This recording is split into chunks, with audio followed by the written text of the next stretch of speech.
Hi everyone, welcome back to Paru Veera life style. నా పేరు పార్వతి. ఈరోజు మేము రామేశ్వరంలోని రామనాథ స్వామి టెంపుల్కి దర్శనానికి వెళ్తున్నాము. రామనాథ స్వామి టెంపుల్ దర్శనం చేసుకొని రామేశ్వరంలోని కోదండరామ టెంపుల్కి కూడా దర్శనానికి వెళ్తున్నాము. అలాగే ధనుష్కోడికి కూడా వెళ్తున్నాము చూడడానికి.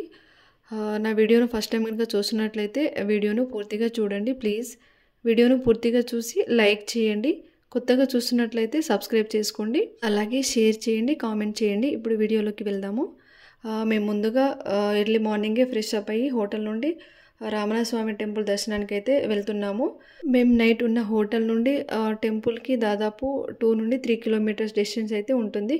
కాకపోతే టెంపుల్కి దర్శనానికి వెళ్ళాలంటే మనం గల్లీ నుండి అలా వెళ్ళాలి, కాబట్టి కొంచెం టైం పడుతుంది. అలాగే ఎర్లీ మార్నింగే చాలామంది దర్శనానికి కూడా వచ్చారు, కాబట్టి ట్రాఫిక్ ఎక్కువగా ఉంది. ఇప్పుడు టెంపుల్కి దగ్గరలోనే మేము కార్ పార్క్ చేసేసి టెంపుల్ దర్శనానికి అయితే వెళ్తాము. ఆ ఏరియాలో ఎక్కడైనా మనం పార్కింగ్ చేసుకోవచ్చు, చాలా చోట్ల పార్కింగ్ ఏరియా అయితే ఉంది. మేమైతే టెంపుల్కి దగ్గరలోనే కార్ పార్కింగ్ చేసాము. కార్ పార్కింగ్ చేసేసి దర్శనానికి అయితే బయలుదేరాము. మనము ఇలా వస్తా అంటే మనకు ఈ విధంగా అగ్నితీర్థం అయితే ముందుగా కనిపిస్తుంది. అగ్నితీర్థం అంటే సముద్రం కనిపిస్తుంది కదా, ఈ సముద్రంని అగ్నితీర్థం అని అంటారు. మేము కార్ పార్కింగ్ చేసేసి దర్శనానికి అయితే ఈ విధంగా వెళ్తున్నాము. మనం దర్శనానికి వెళ్ళేటప్పుడు అగ్నితీర్థంలో స్నానం చేసుకొని ముందుగా వెళ్ళాలి. తర్వాత 22 బావిలో అలా స్నానం చేసుకొని వెళ్ళాలి. కాకపోతే మేము ఇలా సముద్రంలో అయితే స్నానం చేసుకొని అగ్నితీర్థంలో స్నానం చేసుకొని దర్శనానికి అయితే బయలుదేరాము. అగ్నితీర్థంలో స్నానం చేసేటప్పుడు బట్టల బ్యాగులను మనతో పాటు తీసుకెళ్ళకూడదు, ఎందుకంటే బట్టల బ్యాగ్ తడిచిపోతుంది. అక్కడ దగ్గరలోనే మొత్తం రూమ్స్ ఉంటాయి అవైలబుల్గా, లేదంటే లాకర్ రూమ్స్ కూడా ఉంటాయి. అక్కడ మనం లాకర్లో మన బ్యాగ్ను పెట్టేసి మనం అగ్నితీర్థంలో స్నానం చేసుకోవచ్చు. అగ్నితీర్థంలో స్నానం చేసేటప్పుడు కుడివైపు ఉండే స్నానం చేసుకోవాలట. ఈ టెంపుల్కి దగ్గరలో కూడా రూమ్స్ అవైలబుల్గా ఉంటాయి. అలాగే బ్యాగ్లు అవి పెట్టడానికి కూడా మనకు రూమ్స్ అవైలబుల్గా టెంపుల్కి దగ్గరలోనే ఉంటాయి. అగ్నితీర్థం దగ్గరలోనే ఇప్పుడు కనిపిస్తుంది కదా ఏరియా, ఈ ఏరియాలోనే రూమ్స్ అవైలబుల్గా ఉంటాయి. ఈ రామనాథ స్వామి టెంపుల్కి ఎదురుగానే సముద్రం ఉంటుంది. ఈ సముద్రంని అగ్నితీర్థం అని అంటారు. మనం ఈ టెంపుల్కి దర్శనానికి లోపలికి వెళ్ళినప్పుడు ఏ ద్వారం గుండా దర్శనానికి వెళ్తామో మళ్ళీ ఆ ద్వారం నుండి బయటికి రాము, వేరే ద్వారం నుండి బయటికి వస్తాము. మనం ఏ ద్వారం నుండి బయటికి వచ్చినా అభిముఖ ద్వారం తూర్పు వైపు ఉంటుంది, అంటే సముద్రం ఆలయానికి ఎదురుగా ఉంటుంది. మనం ఆ ఎంట్రన్స్ దగ్గరికి చేరుకోవాలి. ఎటు నుండి వచ్చేసాము, ఎటు నుండి వెళ్ళాము అని కంగారు పడకూడదు. అక్కడ ఎగ్జిట్ ఎక్కడని ఎవరిని అడిగినా చెప్తారు. సముద్ర స్నానం చేసిన వైపు రావాలని చెప్తే సరిపోతుంది. ఒకసారి టెంపుల్ వ్యూని చూడండి.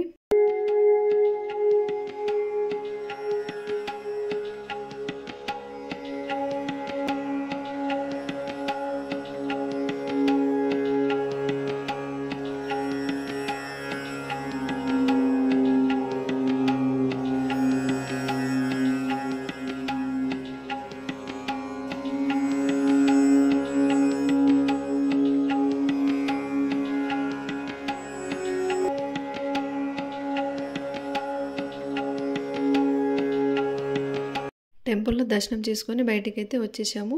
ఆ టెంపుల్ బయట సైడు మనం ఇలా వస్తా అంటే సైడ్కి అయితే ఇలా షాప్స్ ఉంటాయి. మనకు ఏదైనా ఐటమ్స్ కావాలంటే నచ్చితే తీసుకోవచ్చు. నేనైతే కొన్ని బ్యాంగిల్ తీసుకున్నాను, అలాగే రామేశ్వరం గుర్తుగా కొన్ని ఐటమ్స్ కూడా తీసుకున్నాను. ఈ ఆలయంలో ఉన్న శివలింగంను సీతాదేవి ఇసుకతో స్వయంగా తయారు చేశారట.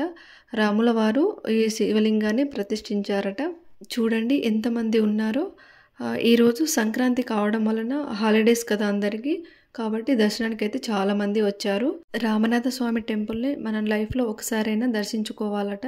మేము టెంపుల్లో దర్శనం చేసుకొని మళ్ళీ హోటల్కి అయితే వచ్చేసాము. హోటల్లో ఉన్న లగేజ్ మొత్తం సర్దుకొని మేము కిందికైతే బ్రేక్ఫాస్ట్కి అయితే వచ్చేసాము. బ్రేక్ఫాస్ట్ అయితే వాళ్ళే ప్రొవైడ్ చేస్తా అన్నారు, వాళ్ళే ప్రొవైడ్ చేశారు. చూడండి చాలా రకాల టిఫిన్స్ అయితే ఉన్నాయి. ఎవరికి ఏ టిఫిన్ కావాలో వాళ్ళే సెల్ఫ్ సర్వీసింగ్ చేసుకోవాలి.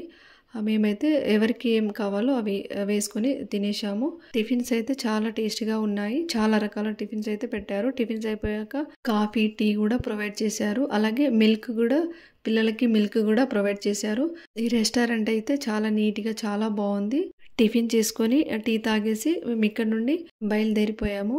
ఇక్కడ నుండి మేము డైరెక్ట్ ధనుష్కోడికి వెళ్ళకుండా మధ్యలో కోదండరామన్ టెంపుల్కి వెళ్ళాము. కోదండరామన్ టెంపుల్కి వెళ్తుంటే వ్యూ అయితే ఈ విధంగా ఉంటుంది. మధ్యలో రోడ్డు 2 సైడ్ వాటర్ ఉంటుంది. చూడడానికైతే అద్భుతంగా ఉంటుంది. చూడండి.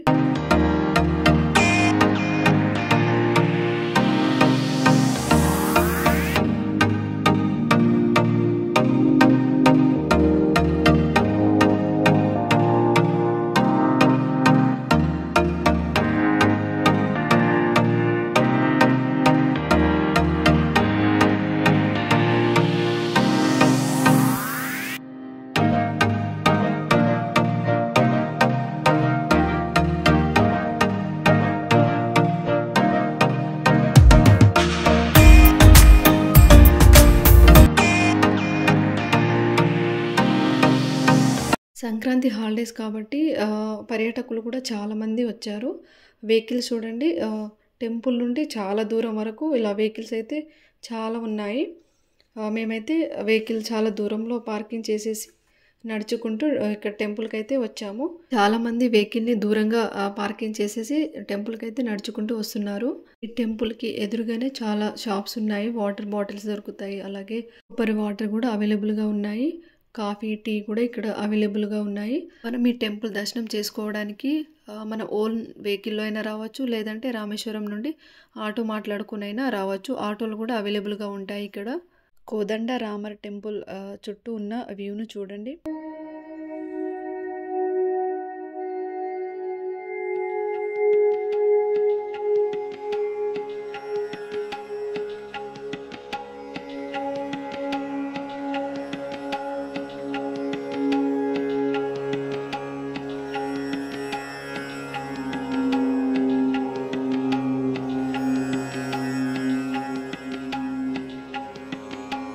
కోదండ రామ టెంపుల్కి దగ్గరలోనే రామసేతుకు సంబంధించిన నీటిలో తేలియాడే తేలికైన రాయి నీటిపైన తేలుతూ ఉంటుంది. భక్తులైతే చాలామంది చూడడానికి వచ్చారు. ఈ రాయిని చూడడానికి వెళ్ళాలి అంటే 20 రూపీస్ టికెట్ తీసుకొని వెళ్ళాలి. ముందుగా మనం సీతారాముల విగ్రహాన్ని దండం పెట్టుకొని వెళ్ళాలి. ఆ వాటర్లో ఉన్న రాయిని అందరూ ఇలా పట్టుకొని చూస్తున్నారు. చూసి దండం పెట్టుకుంటున్నారు.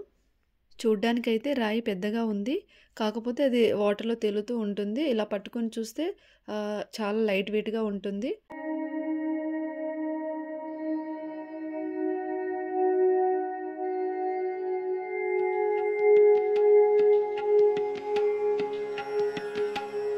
ఇది వచ్చేసి సముద్రము నాచు. ఇక్కడే విభీషణుడికి పట్టాభిషేకం చేశారట. కోదండ రామర్ టెంపుల్ దర్శనం చేసుకొని మేము అక్కడ నుండి ధనుష్కోడికి అయితే బయలుదేరాము. మనం ధనుష్కోడికి వెళ్తా అంటే రోడ్ సైడ్ అయితే మొత్తం ఇలాగా ఇసుక దిబ్బలే కనిపిస్తాయి. ధనుష్కోడి 1964 ముందు అట పెద్ద పట్టణం అంట. 1964లో పెద్ద తుఫాను వచ్చి ధనుష్కోడి మొత్తం మునిగిపోయి చాలామంది చనిపోయారట. ఇలాగా కారులో వెళ్తా అంటే వ్యూ అయితే చాలా అంటే చాలా అద్భుతంగా ఉంటుంది. ఇది కనిపిస్తుంది కదా, ఇది వచ్చేసి 1964లో మునిగిపోయిన రైల్వే స్టేషన్ అంట అది. అలాగే అప్పుడు తుఫాన్ వచ్చి మొత్తం పట్టణం మొత్తం మునిగిపోయింది కదా. ఇప్పుడు అక్కడ మాత్రం ఓన్లీ చేపలు పట్టే వాళ్ళు ఉంటారు కదా, వాళ్ళు మాత్రమే గుడిసెలు వేసుకొని ఉంటున్నారు. ఇప్పుడు ఇది కనిపిస్తుంది కదా, ఇది వచ్చేసి ధనుష్కోడి లైట్ హౌజు. ఈ లైట్ హౌస్ ఎక్కి మనం వ్యూ చూసినాం అనుకోండి, చాలా బాగా కనిపిస్తుంది. బంగాళాఖాతం అలాగే అరేబియా మహాసముద్రం కూడా చాలా అద్భుతంగా కనిపిస్తాయి. ఈ లైట్ హౌస్ ఎక్కాలి అంటే ఈచ్ మెంబర్కి 10 రూపీస్ అయితే తీసుకుంటున్నారు. పెద్దవాళ్ళకి 10 రూపీస్ తీసుకుంటున్నారు, చిన్న వాళ్ళకి 5 రూపీస్ తీసుకుంటున్నారు. మేము టికెట్ తీసుకుని అయితే లోపలికైతే వెళ్ళిపోయాము. లోపల సైడ్ అయితే ఈ విధంగా ఉంటుంది.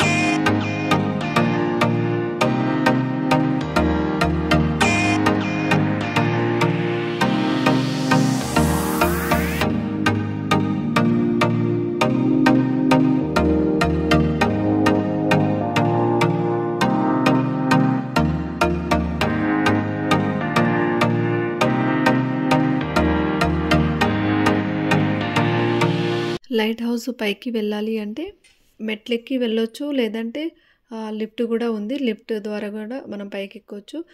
లైట్ హౌస్ ఎక్కాలి అంటే మెట్లు అయితే దాదాపు 500 వరకు ఉంటాయి. 12 ఫ్లోర్లు ఉంటాయి. చూడండి మనం లైట్ హౌస్ ఎక్కి ఇలా వ్యూ చూస్తే ఇలాగ ఉంటుంది. సముద్రం అండ్ బీచ్ వ్యూ ఇలాగ ఉంటుంది.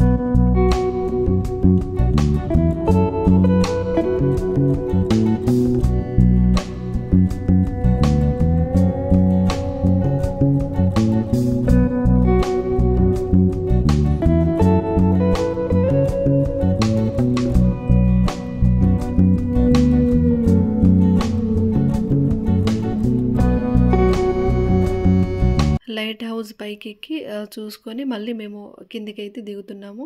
మేము ఎక్కేటప్పుడు కూడా మెట్లెక్కి పైకి వెళ్ళాము. మొత్తానికైతే మేము లైట్ హౌస్ కిందికైతే దిగేసాము.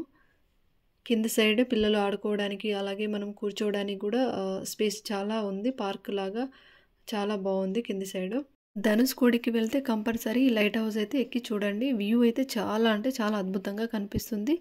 ధనుష్కోడి మొత్తం కనిపిస్తుంది. అలాగే సముద్రం కూడా చాలా బాగా కనిపిస్తుంది. లైట్ హౌస్ నుండి మేము మళ్ళీ ముందుకైతే వెళ్తున్నాము. ధనుష్కోడి చివరి వరకు వెళ్తున్నాము. అంటే ఇండియా లాస్ట్ బార్డర్ అన్నట్టు అది. శ్రీలంకకు ఇండియాకు మధ్యలో ఉన్న ఆ బార్డర్ వరకు అయితే వెళ్తున్నాము. ఇలా మనం వెళ్తుంటే వ్యూ కనిపిస్తుంది కదా, ఇసుక దిబ్బలాగా. అక్కడే అప్పటి ట్రైన్ ట్రాక్ ఉండేనంట. చూడండి పర్యాటకులు ఎంతమంది వచ్చారో. వెహికల్స్ అయితే ఫుల్ అయిపోయినాయి. చాలా దూరం వరకు అయిపోయినాయి. దాదాపు 4 నుండి 5 కిలోమీటర్స్ డిస్టెన్స్ వరకు అయితే వెహికల్స్ అయితే ఫుల్గా ఉన్నాయి. వెళ్ళడానికి రావట్లేదు, పోవడానికి రావట్లేదు. ఇక్కడే చాలా ట్రాఫిక్ జామ్ అయింది. కాకపోతే స్లోగా మూవ్ అవుతూ ఇక ముందుకు వెళ్ళే వాళ్ళు ముందుకు వెళ్ళారు, వెనక్కి వచ్చే వాళ్ళు వెనక్కి వచ్చారు. మేమైతే కార్ దిగేసి ముందుకైతే వెళ్ళాము. నేను, మా నాన్న అలాగే మా బాబు, మేము ముగ్గురం ముందుకైతే వెళ్ళాము. ముందు వరకు వెళ్ళి చూసుకొని మళ్ళీ రిటర్న్ అయితే అయ్యాము. ఇదే మన ఇండియాకు శ్రీలంకకు మధ్యలో ఉన్న బార్డర్, చివరి బార్డర్ అన్నట్టు. ఇక్కడ రెడ్ కలర్ స్తూపంలా కనిపిస్తుంది చూడండి ఒకటి, అదే లాస్ట్ అన్నట్టు. ఇక్కడ నుండి శ్రీలంకకు వెళ్ళడానికి 20 కిలోమీటర్స్ డిస్టెన్సే ఉంటుందంట. చూడండి ఎంతమంది ఉన్నారో.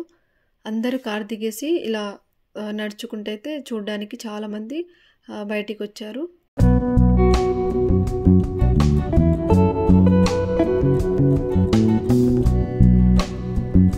ఇక్కడ బంగాళాఖాతంలో అయితే అలలు అలాగే సౌండ్ అయితే చాలా ఎక్కువగా వస్తుంది.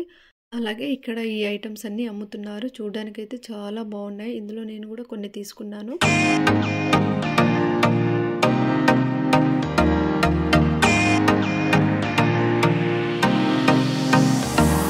ధనుష్కోడి చూసుకొని మేము మళ్ళీ రిటర్న్ అయితే బయలుదేరాము. నా వీడియో కనుక యూస్ఫుల్ అనిపించి నచ్చితే లైక్ చేయండి, అలాగే షేర్ చేయండి. కొత్తగా చూస్తున్నట్లయితే సబ్స్క్రైబ్ చేసుకోండి, కామెంట్ చేయండి. నెక్స్ట్ వీడియో వచ్చేసి రామేశ్వరం నుండి హైదరాబాద్కి కార్ ట్రిప్ ఉంటుంది. ఆ వీడియో కూడా వస్తుంది. ఆ వీడియోని కూడా చూడండి.